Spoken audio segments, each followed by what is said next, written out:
Everybody, this is the toggle switch model. See, this is the toggle switch, and this is the power supply socket. This is the fuse, and here this is the toggle switch. If you press, okay, now I am applying the power supply like this. This is the power supply indicator. This is the positive terminal, and this is the negative terminal. Here also thick lines. On thick lines you have to connect the wires. Dotted lines, internally wires are connected, and this is the toggle switch. This has 3 positions.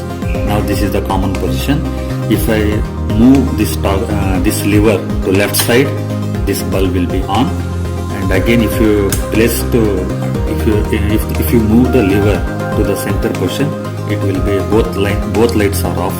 This is L1 and this is L2, and if I push here this side, and this light will be on, this lamp will be on, like this.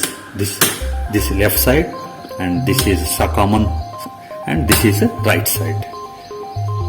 This is the controlling of 2 bulbs by using toggle switch.